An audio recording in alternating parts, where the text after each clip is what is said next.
Okay, magandang araw muli mga kaibigan, magandang gabi sa inyong lahat at kumusta po kayo? Ang inyong pong lingkod, Banat PH, muli sa inyong harapan.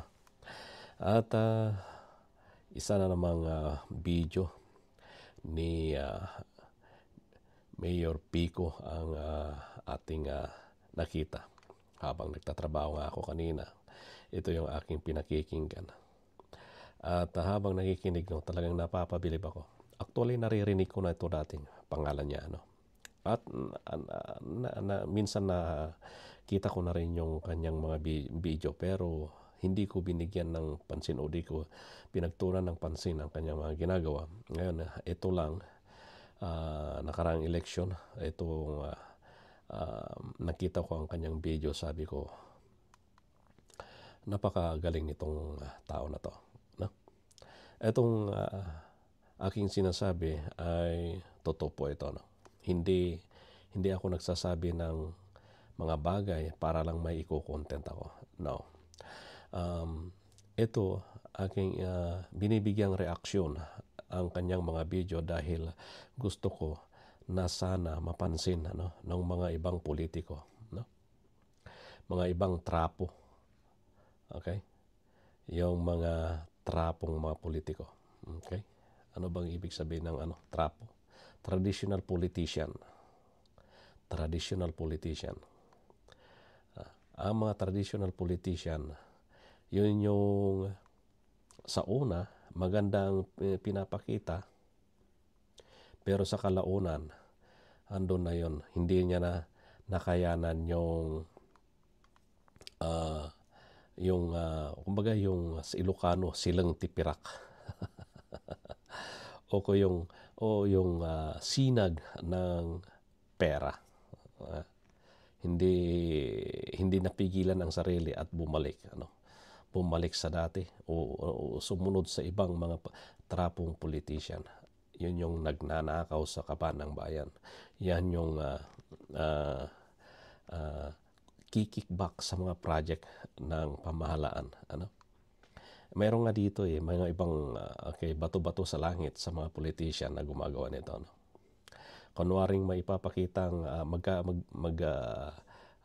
project, yung magkakaroon ng project, pero ang katotohanan noon, mas malaki yung kanyang kinikback kaysa yung presyo ng project na kanyang pinapagawa. Ito yung maririnig din natin dito sa Binyang Medyo. So, sinabi ko kanina, hindi ko ipinapakita itong video, hindi ko binibigyan ng reaksyon ang kanyang mga video para lang sa aking content. Hindi po yan ang aking aim. Kundi, aking binibigyang reaksyon ang kanyang mga video dahil gusto kong sana ito ang maging tularan ng mga ibang politician. Sabagay, sa gobyerno, hindi naman natin nilalahat. Dahil may mga tao naman na gustong-gusto talaga na pagsilbihan yung mga tao, yung mga nagbumoto sa kanila. Pero ang problema, hindi ito natutulungan. Kaya hindi lumalabas. Hindi lumalabas ang mga magagandang ginagawa. Katulad na lang si PBBM. Hangad niya yung future ng taong bayan. Yung magagandang mga bagay para sa mga taong bayan. Tingnan natin. Ang kanyang ginawa, binigyan ng lupa yung mga magsasaka para may sakahan, libre. Okay? Sa ngayon, yung pangarap niyang 20 peso, ito yun yung abot kayang binibili ngayon ng taong bayan. So, kanya nga lang ito yung panawagan niya magtrabaho. Kaya ganun dapat magtrabaho ang lahat. So, balik tayo kay Biko. Okay, ating pakinggan ang kanyang video. Gusto natin yung takutan, yung malakasan, naglinis tayo ng ating gobyerno.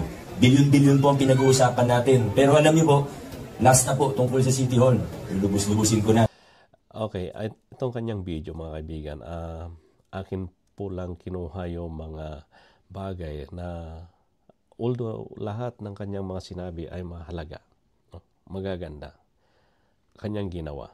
Pero nag-select lang ako ng ilan para lang atin pong mas lalong maintindihan kung talaga sino siya. Dahil minsan ko lang siya mabanggit.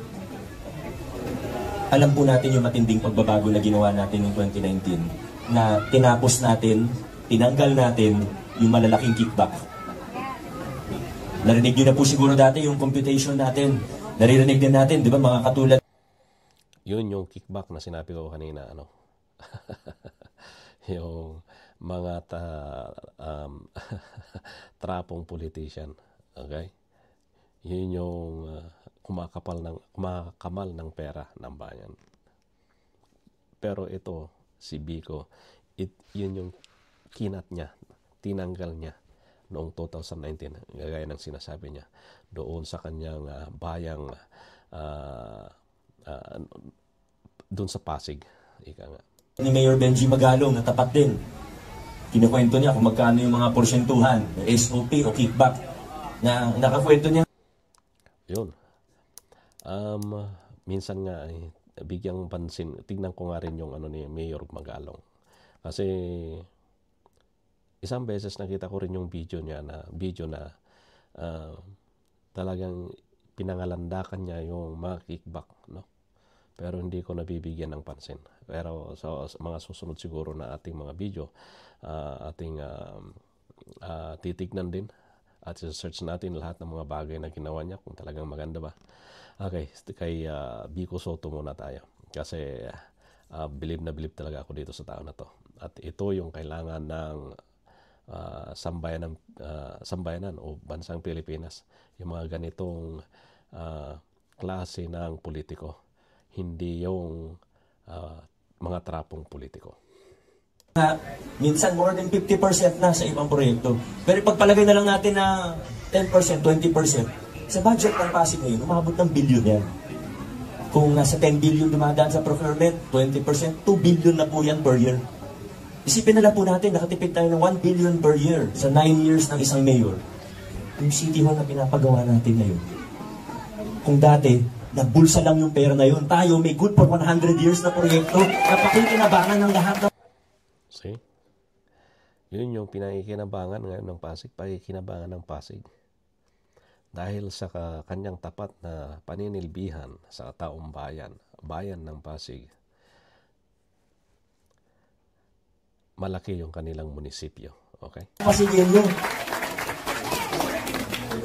Walang nabawasan sa kahit anong ibang project. Yung mga nabanggit kanina, lahat ng ibang opisina, lahat ng ibang field, pataas ng pataas din yung budget. Senior citizen natin, never bumaba ang budget. Every year tumataas. Healthcare services, ganun din po. Persons with disabilities, may bago pa nga tayo ngayon. Social pension para sa mga bedridden natin na kababayan. Yung sa ospital, nag-upgrade tayo. Yung sa senior citizen, yung expanded local senior pension natin. Yung sa tapat loan, livelihood program, lahat lumalaki. Yung sa palupa natin, more than 3,000 families na natulungan ngayong taon sa loob ng isang termino lang po yan. Yung libreng prangkisa, tulong sa mga maliliit na sari-sari store, lahat ng yan nangyayari po ng sabay-sabay. Dahil tinataguyod natin ang mabuting pamamahala sa lungsod ng Pasig. Oh, di ba? Nagawa niya yun. Ano? Nagawa niya yun dahil maganda ang kanyang hangarin. Pero yung mga ibang politician, hindi nila magagawa yun dahil hindi maganda ang kanilang hangarin. Maganda naman ang kanilang hangarin. Maganda ang kanilang hangarin doon sa kaban ng bayan. Yan yung totoo doon. Okay? Tuloy. Pero ito po, sabi nga kanina, nakikiusap naman po. Ang tanong ko rin sa atin, yung mga nagtaas ng kamay, na naabutan po yung City Hall na 3 floors pa lamang noon. Nung pinagawa po yung hanggang 8th floor at hanggang roof deck ng City Hall, meron po ba dito kahit Ito yun yung isang gusto kong niya dito, no? Gusto kong pamamalakad niya, sa Pasig, yung transparency. Okay? Katulad ng malaking nakasulat dito sa ating harapan, transparency. Walang itinatago. Okay? Walang itinatago. Yun yung kanyang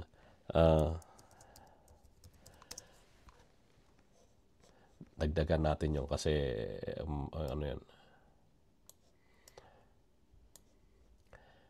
yung transparency, katulad nga sabi ko kanina, ito yun yung magandang halimbawa rin, ano, na dapat gawin din ng mga politician na iba dyan, ano, yung mga trapong politician, traditional politician, ano. Kasi kapag may transparency ang isang namumuno, mahirap magnakaw yung mga magnanakaw. Okay? Mahirap magbulsa yung mga pickpocketer. Pickpocketer, ha? Yung mga magnanakaw na binobulsa yung pera ng bayan. Hindi pa nakontento sa mga project, kukunin pa yung porsyento na malaki. Mas malaki na yung pinorsyento kaysa yung dapat na naitrabaho doon sa isang proyekto. Katulad ng itong mga nakaraan. Hindi ko na ayaw ko nang bumanggit ng mga, alam nyo naman yung nationwide na nabalita pa nga yung mga project na nagkaguho-guho. Okay? Yun yung mahirap sa atin yung mga traditional politician. Okay, patuloy. Kung tao na masasabi niyo na alam niyo kung magkano yung project na yun. Kahit isa po. Nasa libo na pong tao ang tinanong ko. Kahit isa, wala pang nagsasabi na alam niya kung magkano yung Ito yun. Ang tinatanong niya, kung alam ba ng tao, alam ba ng marami kung magkano ang ginastos nila doon dati sa kanilang munisipyo, yung unang mga nagpagawa doon sa munisipyo nila, before him. Okay? Bago siya. At tinanong niya kung alam ba ng mga tao kung magkano ang nagasto, pero sabi nila, walang nakakaalam. Pagawa ng hanggang 8 floors ng City Hall natin. Pero tanungin ko po, yung project natin ngayon, narinig niyo na po kung magkano? Alam po natin lahat, 9 billion po yun. Alam natin lahat kasi walang tinatago. Bukas ang inyong pamahalaan ngayon. Di ba? Yun, alam ng lahat ng tao. Dahil bukas ng kanilang, kumbaga, nakikita lahat ng tao. Alam lahat ng tao kung magkano gagastos. Pero nabanggit ko na lang din, hindi ko naman ito masyadong nababanggit pag mga focus pero simulan ko na lang din. Alam nyo, ako po naniniwala na ito talagang project na ito. Ako personally excited po ako dito at sana kayo rin po. Kasi ito po yung iiwan natin hanggang sa mga susunod na good for 100 years yung gagawin po natin dyan. Hindi lang po yan City Hall. Kasi syempre pag tamad mag-aral o tamad panoorin yung presentation, tapos sabihin, ay City Hall, 9 billion. Kasama dyan yung kalsada, yung plaza na napakalaki, yung site development, yung IT infrastructure, 3 tower ng City Hall. Transparency. Okay? Yun yung isang paraan ni Mayor Vico sa kanyang pag-govern o pangunguna doon sa Pasig. Maganda. Per square meter, ang bentahan mo 1,000 pesos. Kaya kung ano yung lupa na meron tayo, kailangan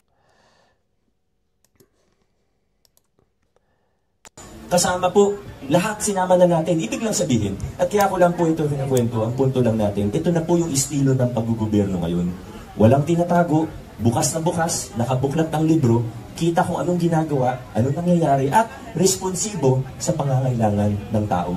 Hindi yung kung ano lang naisip ko, gagawin po natin. Hindi po kung ano yung... Yun, no? Maganda yung kaniyang transparency. Ito naman talaga ang dapat din, na gagawin ng national. Pero ang problema kasi, maraming hadlang dyan.